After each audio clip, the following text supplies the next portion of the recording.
राधे, जय श्री कृष्णा। स्वागत है आप सभी का हमारे चैनल भक्ति भजन 123 पर। अगर आपको हमारी कथा पसंद आती है तो प्लीज़ हमारे चैनल को लाइक शेयर सब्सक्राइब ज़रूर करें। तो आज हम आपके लिए लेकर आए हैं गणेश जी की व्रत कथा, बुधवार व्रत कथा। तो चलिए जानते कथा के बारे में। भगवान गणेश जी की पूजा सबसे पहले की जाती है और उन्हें सभी बाधाओं का विनाशक माना जाता है। कहा जाता है कि भगवान गणेश का आशीर्वाद बहुत लाभकारी होता है। भगवान गणेश की पूजा करने से भक्तों को कई लाभ मिलते हैं। भगवान गणेश की पूजा करने से न सिर्फ बुद्धि और ज्ञान बढ़ता है बल्कि जीवन की चिंताएं भी दूर हो जाती है। श्री गणेश चतुर्थी व्रत की एक और पौराणिक कथा के अनुसार एक समय की बात है कि भगवान विष्णु का विवाह माता लक्ष्मी जी के साथ निश्चित हुआ। विवाह की सभी तैयारी होने लगी। सभी देवी देवताओं को निमंत्रण भेजे गए, लेकिन भूलवश गणेश जी को निमंत्रण देना रह गया। इधर भगवान विष्णु के बारात जाने का समय आ चुका था। सभी देवता अपनी पत्नियों के साथ विवाह समारोह में शामिल होने को आए, परंतु सभी देवी देवताओं ने देखा कि गणेश जी कहीं दिखाई नहीं दे रहे हैं। तब उन सभी ने आपस में चर्चा की कि क्या गणेश जी को न्योता नहीं दिया या गणेश जी ही नहीं आए। सभी को इस बात पर बहुत आश्चर्य हुआ। इस बात पर उन सभी ने विष्णु भगवान से ही इसका कारण पूछा।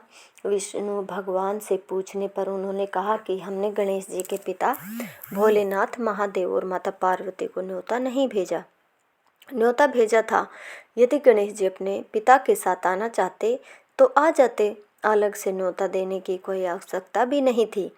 दूसरी बात यह है कि उनको खाने में 1.25 मन मूंग, 1.25 मन चावल, 1.25 मन घी और 1.25 मन लड्डू का भोजन चाहिए।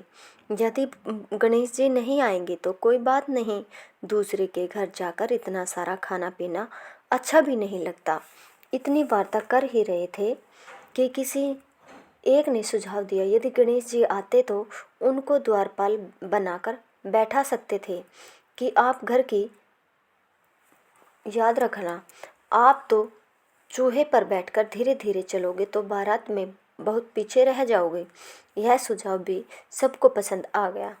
तो फिर विष्णु भगवान ने भी अपनी सहमति दे दी। तब गणेश जी को निमंत्रण देकर आमंत्रित किया और उनको सजा बुझाकर घर की रखवाली करने को बैठा दिया। बारात चल दी। तब नारद जी ने देखा कि गणेश जी तो दरवाजे पर ही बैठे हुए हैं, तो वे गणेश जी के पास गए और रुकने का कारण पूछा।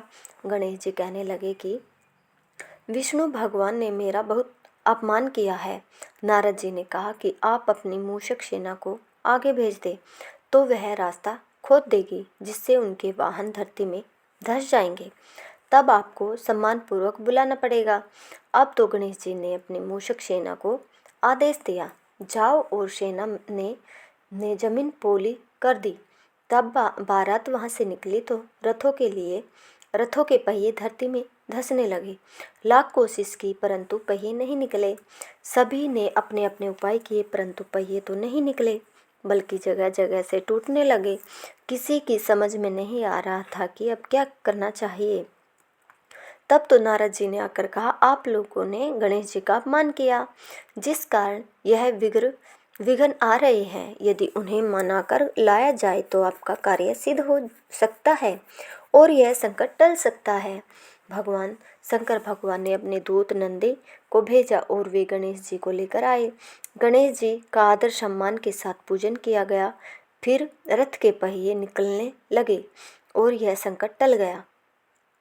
अब रथ के पहिए निकले तो गए परंतु वे टूट फूट गए थे, तो उन्हें सुधारे कौन। पास के खेत में एक खाती काम कर रहा था, उसे बुलाया गया। खाती अपना कार्य करने के पहले श्री गणेशाय नमः कहकर गणेश जी की वंदना मन ही मन करने लगा। देखते ही देखते खाती ने सभी पहियों को ठीक कर दिया। तब खाती कहने लगा कि हे देवताओं, आपने सर्वप्रथम गणेश जी को नहीं बुलाया होगा और न ही उनकी पूजा की होगी, इसलिए तो आपके साथ यह संकट आया है। हम तो मूर्ख अज्ञानी हैं, फिर भी पहले गणेश जी को पूजते हैं उनका ध्यान करते हैं। आप लोग तो देवता गण हैं, फिर भी आप गणेश जी को कैसे भूल गई?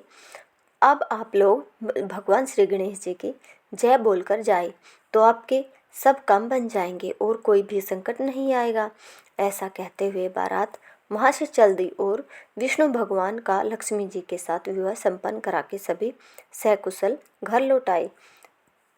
हे गणेश जी महाराज, आपने विष्णु को जैसो कारज सारियो ऐसो कारज सबको सिद्ध कर जो। बोलो गजानन भगवान की जय। जय गणेश, जय गणेश, जय गणेश देवा, माता जाकी पार्वती, पिता महादेवा। अगर आपको हमारी यह कथा पसंद आई हो तो प्लीज़ हमारे चैनल को लाइक शेयर सब्सक्राइब करना ना भूलें।